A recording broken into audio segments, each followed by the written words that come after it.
What's up guys? So today we are finally getting down into something that I've been wanting to do to my M235i for quite some time now, and that is doing a full detail on this car. So today we're going to be doing a full maintenance wash on the car, an engine bay detail, clay bar, polish, and sealant to make this car look fantastic. I'm at my buddy Shane's house. He's already getting started on the car. Huge shout out to him as well. I'll plug his Instagram down below for any of you guys that are interested in his detailing work or his 335i.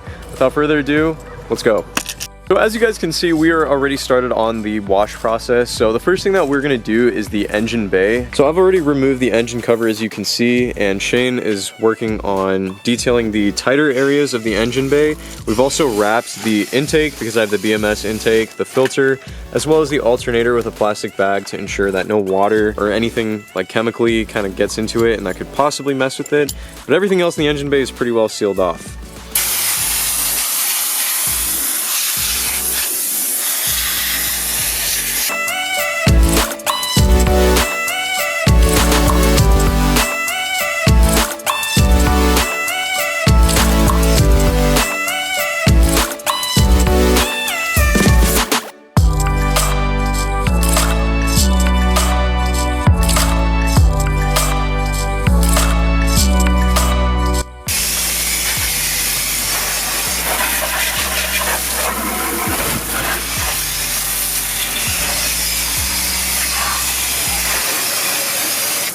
Shane's just spraying down the engine bay right now. We clean the engine cover as well as the contents of the engine under the engine cover, but we didn't spray that just because there's quite a bit of wiring. Don't want to get too much water in there. But there's still quite a bit of steam coming off just because the engine is warm. I just got here. Now Shane's going to take this brush with just some basic car wash soap, scrub down the engine cover once more, as well as all the sections of the engine bay. So we're getting everything. It's actually oddly satisfying to like clean cars and to even like watch people clean cars. I know it sounds kind of weird. It's just really satisfying. I don't know if it's like the OCD element behind it, but like watching a car get cleaned is so like oddly therapeutic. I don't even know where I'm going with this. Don't forget underneath the hood as well. Lots of dirt and crap gets caked up. Shane, what is that product that you're using to spray everything down with? Just a regular APC. You can probably pick up anything. I just happen to have this, but I think any APC will work. A lot you can dilute if they're really strong. And what is an APC? All-purpose cleaner. Gotcha. So just a fun fact, I'm sure many of you guys know this, but in case you were wondering, the reason why you do an engine bay first on a detail is because when you have the hood open, you're spraying it down with water and degreaser and soap. You're gonna get the rest of the car wet. As you can see, the front fenders, the windshield, everything's wet. So if you wash the car and dry it, and then you do your engine bay, well, it's kind of counterproductive.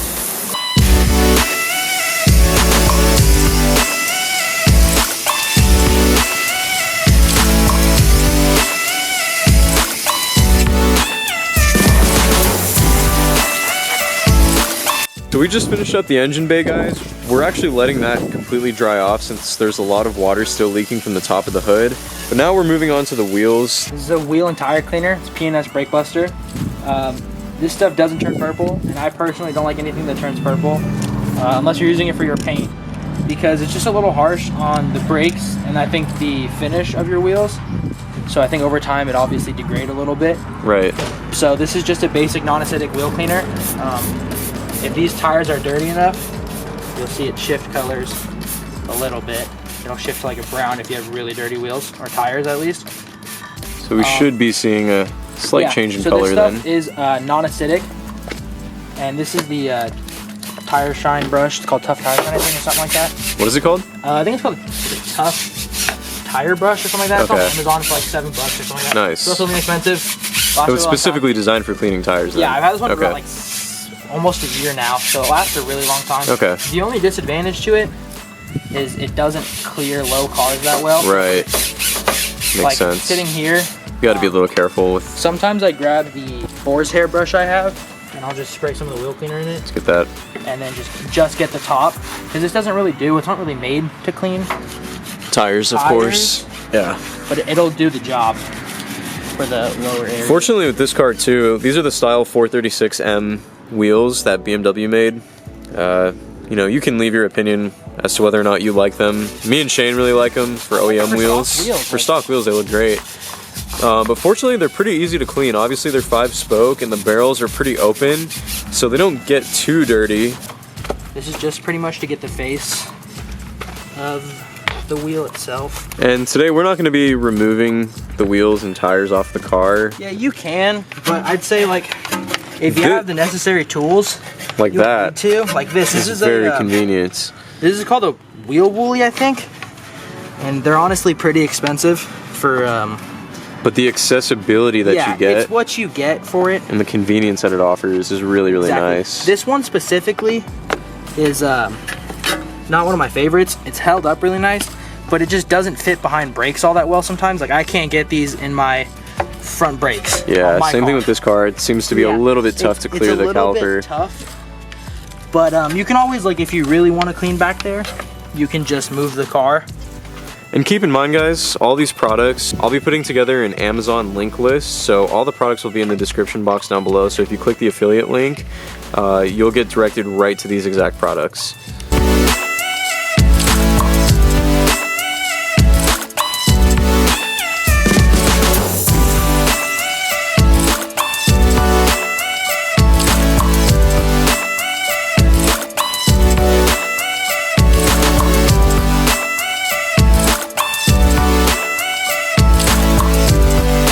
So just finished up with the wheels. As you can see, they look beautiful, nice and clean.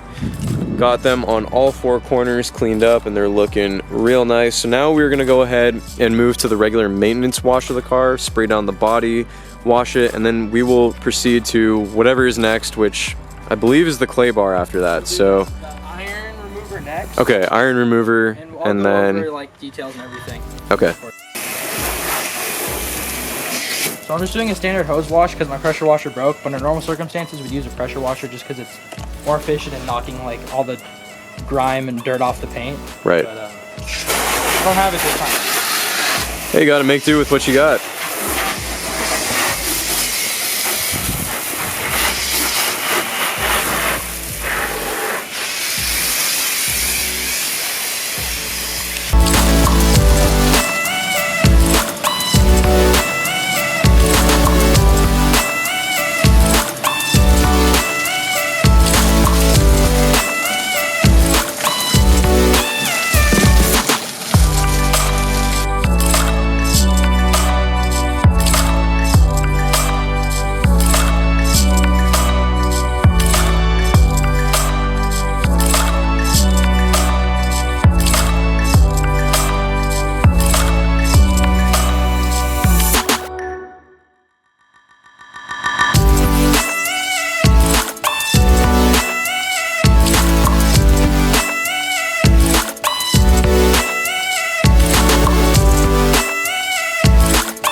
So Shane, we just foamed down the car. Now obviously you're taking the wash mitt and going over the car once more. What are some of your pro tips for doing a maintenance wash on these cars? So for normal maintenance wash, you probably want to use like the 2-bucket method or the multi-towel method.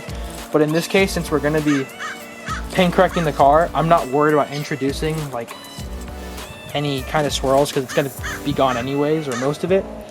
But the way I like to wash is like one panel and then like flip, or I'll do like all the windows and flip. But the thing that I like always make sure to do is I do these panels last down here because this is where you're going to have the most amount of dirt and grime.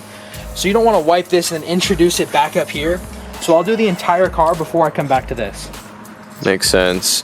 And we're not using the 2-bucket method for this wash today. We're just using a single bucket, but we do have a Chemical Guys dirt trap at the very bottom, which is pretty important just to filter out all the contaminants that get into the soap. So yeah, like Shane was saying, you don't want to reintroduce that onto the paint as you're washing. I'd say the Chemical Guys dirt trap is probably one of the better dirt traps out on the market, just by design, and it's relatively inexpensive. I'm not a massive Chemical Guys fan, but it's a really good product.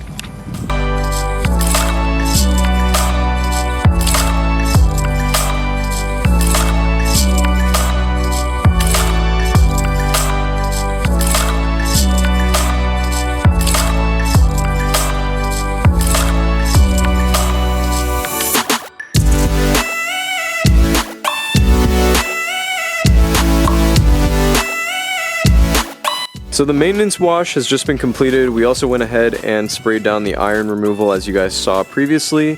So now we are getting ready to clay the car. And Shane, what did you pour in this bucket to prep for that process? So a lot of people like to use the traditional clay lube or whatever clay lubricant, which is fine if you want to go pick up a bottle of clay lubricant. I think it's all the same. I don't have any, but that doesn't matter because I have this old soap that I don't use. This is Chemical Guys Glosswerkz, and the only reason I use this is because it's really slick. So I just kind of dilute it. I don't have a specific dilution, but I'd say any amount of soap is fine. A lot is fine because the slicker the better. So I pretty much pour the soap and water in a spray bottle like this, and I'll make more of this to do the entire car. But then I also put some in a bucket. You might not have to put some in a bucket, but I have a clay mitt, and if you have a traditional clay block, it's same but different process. So essentially what the clay block is, you're gonna do one panel and then you're gonna fold it because you don't want the contaminants inside the block to be introduced back to the paint. So the clay mitt, we kind of skip that entire process. So what I'll do is I'll spray my mitt down, and then I might dunk it in the bucket, and then I'm ready to go with the panel. But first I'm gonna spray the panel down. So we'll do like a small section. And this is just conventional soap. Yeah, this is just conventional soap. As long as it's really slick, it kind of serves the same purpose as a speed wipe. You could use a quick detailer if you have that as well. That was something that when I was watching an Ammo NYC video, when he was talking about claying, he was saying the less friction, the better. Like with any type of washing, you want to minimize as little friction as possible. So when I'm like rubbing this part now, is I'm gonna hear less or feel less of the paint. It feels really glossy. So when I go here now, I can hear it, but if I'm gonna go back up here, I don't hear it as much because I'm just hearing the mitt hit the surface. So we'll come back every now and then and spray the surface down. And so guys, the purpose of the clay mitt itself is to remove all the grime and contaminant that does get in your paint over time. So when you, obviously there's a lot of sediment and, you know, just with the collection of dirt, all the stuff that will accumulate on your paint over time, that eventually becomes embedded. And even if you do wash the car or you polish it, etc., that's not going to take it out. So that's what the purpose of the clay bar or the clay mitt does, is to remove those, and then you can proceed to polishing the car and then sealing it properly, knowing that your paint is contaminant free. Eagle One Triple Cleaning Foam. They say it's for your wheels, it's safe for your paint. This is an iron remover, like I said earlier. I don't like this stuff. It's kind of harsh, but it is part of the decontamination process. I personally have never done an iron remover on my car. I've ceramic coated my car. It's just fine. I tried doing this and I didn't get anything. Maybe it's because I have a strange color, but we'll see if we can see the reaction on this Pastoral Blue, which you might not be able to see. But anyways, I actually changed the sprayer. The Eagle One sprayer is not very good. Anyways, I have the car still wet. Obviously you want the surface to be damp. Yeah, you don't have to have the surface wet. damp or wet. It doesn't matter. But the thing is you're gonna have to spray this off, and it'll react just fine. But essentially, if you have water on the surface, it'll just act like a dilution. So we're kind of, in a sense, might be diluting the iron remover, but it's probably not enough. This stuff's strong, so. That makes sense. Yeah. But on a tip, when you're using this, I would wear a respirator or cover your mouth or something. This stuff's really strong. If I get close enough, I'll start coughing, so. Fortunately, we're outdoors as well, so got a very well aired out environment. Yeah, if you're using this indoors, I'd be really safe. And use proper protection around your mouth and your nose. And the cool stuff about this is it's really inexpensive. You can get this for about $5 at your local auto parts store.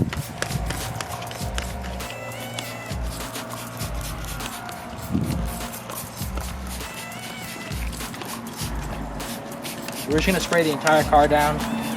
You don't have to rub this in to the surface. You can just let it dwell. But we can't see much of the purple, probably because of the color. But if you might be able to see some when it runs off onto the ground if you get it on the low enough. Yeah, I think it's gonna take a little bit of time as well to sort of dig into the paint, for lack of a better term.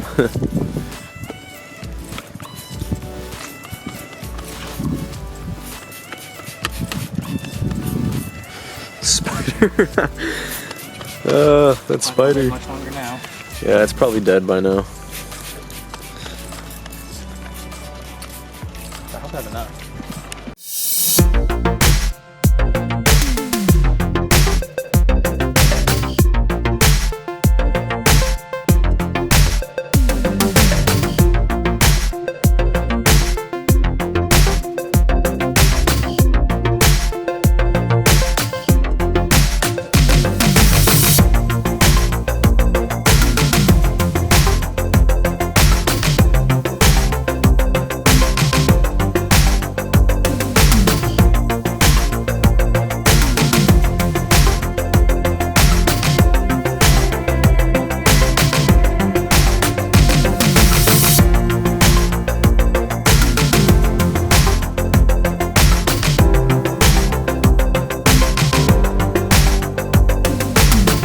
Engine detail is all complete. We also shine the tires, like Shane said, with the same stuff that we use to actually finish up with the engine detail. If you're more experienced in detailing, you'll want to polish the paint, because now that we've played it, there's no way around it. You've introduced some form of marring onto the paint. There is going to be swirls. You might not be able to see it. We don't have proper sunlighting. I do have a swirl finder flashlight we can look at this with. But if you want to skip the polishing stage, you can. So pretty much, we come over here and we have to decide, how do we want to protect the paint that we've just cleaned? So you could do something like this. This is Bead Maker. This is a polymer paint protectant. It goes on semi-easily. It kind of smears at first, so make sure when you're applying this to wipe well. This is UNCORRECTED. This is something you really need to be especially careful with. You do not want to spray it onto the paint. This has SiO2 in it, so if you just leave it on the paint, it will stain. It might leave like a kind of a black stain on the paint. So when you're applying this, spray it onto a towel, wipe the panel down. A little bit of this stuff goes a really long way.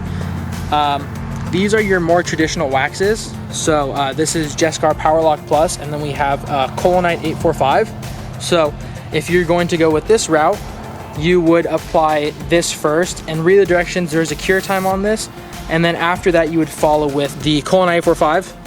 And then this is your ceramic coating. I would say if you're ceramic coating, you have to paint polish, because this will protect your paint anywhere from 1 to 3 years as long as you're maintaining this properly. So this has probably one of the hardest applications, because you can stain the paint in other forms than an SiO2 stain. So for instance, if we were to take this, put this on the paint, it would do a rainbow flash, and when it flashes, that's when we wipe. If you leave it on for too long or don't wipe a spot, you will have a rainbow flash just somewhere sitting on the paint, and it will not wipe off. So in that case, you're gonna have to repolish the paint and reapply the coating. And the coating obviously has way more there's way more steps to this than just about anything here. This is definitely one of the more advanced options, but it's one of the best routes to go. It's definitely noticeable when it comes to comparing it to these. As I've seen, I'd say coatings resist chemicals a lot better. Like when I spray my soap on and off, I notice the faster beating over a spray or a traditional wax. And also the best thing about it is the longevity. I'm priming this pad with the polish we're gonna use. We're using Griots fast correcting cream. So pretty much that's one of the most aggressive compounds they have. You can use that on a microfiber if you want, a wool pad, doesn't matter. I'm using this on a Chemical Guys Hexlogic. I also really like the Griots Garage fast correcting cream pad. So we're actually polishing outside. We're very lucky today in SoCal. We have really nice weather out. There's no sun. It's a beautiful day today. Yeah, it's very cool out, so we're not fighting the sun, we're not fighting the heat. And we're gonna start polishing in a second. We're gonna work in a small like 2x2 area and then just do a few passes. I'll check how the paint looks and we'll go from there. So I'm just gonna kind of get this around on a 4, and then I'll probably switch up to 5 or 6.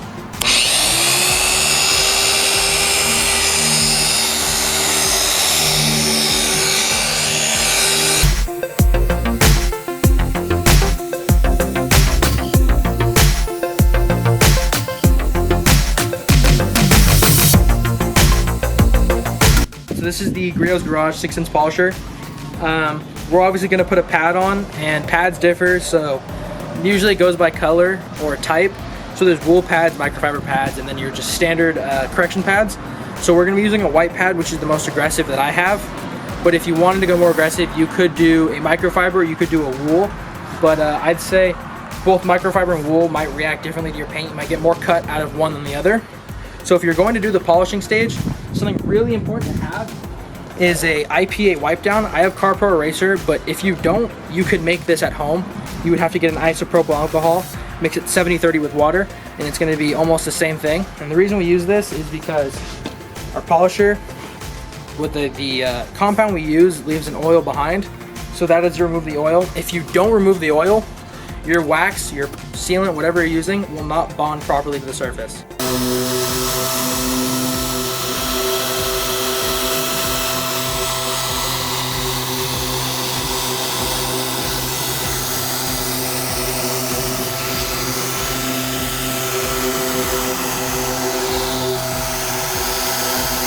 So we just finished polishing the hood. We're not doing like obviously a really crazy polishing. You can 1-step, 2-step polish. We're just doing a really simple 1-step, trying to go for about 60 to 90% removal of any defects on the hood, mainly just swirls because it's a newer car, so it's in really nice condition. But what the polishing is going to do is it's going to just restore a lot of gloss because we're bringing up a new clear coat. So we just polished the hood, so what we're going to do, we're going to take this CarPro eraser and we're just going to do like a couple spritz of this stuff across the hood. And I'll do a little bit on the towel, and then we're just going to wipe. And what is the purpose of the CarPro eraser? So pretty much is the polishing we just did left some kind of oil behind almost, and this is going to just remove that oil. Right. So when we lay down a wax, a sealant, it'll bond to the surface better. Correctly. Okay, that makes sense. And pretty much we're just going to be repeating this process for all the other body panels on the car. So we actually did the left headlight as well. You can see how clear and beautiful it looks. But we're going to do the headlights, the front bumper, fenders, doors, roof, etc., until the whole car is complete. And then we'll hit it with some sealant.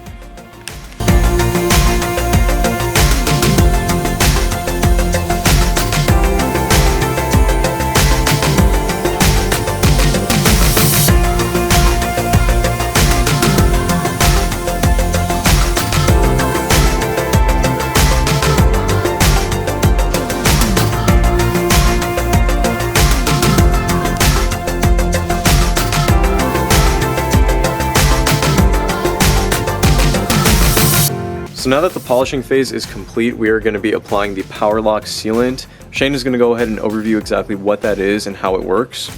Let me grab the bottle real quick. Sure. So we're using Gestar. This is Power Lock Plus. It is probably a pretty common sealant if you are into the detailing world by any chance. But pretty much is a sealant is essentially a different form of a wax. This is just going to ensure that we're laying down a nice first layer of protection onto the paint. This will obviously enhance gloss and enhance the slickness of the paint, and of course it will leave a good deal amount of protection. So I would say protection varies depending on where you live. We're in California here, so we kind of have differing elements wherever we go. So I think we'd be lucky if we can get 3 to 4 months out of this, but I'd say standard you can get about 6 months out of this product. And then after this, we're going to put this on the paint. A little bit of this stuff goes a really long way. We'll be applying Collinite 845, but we're going to let this haze for 30 minutes on the paint.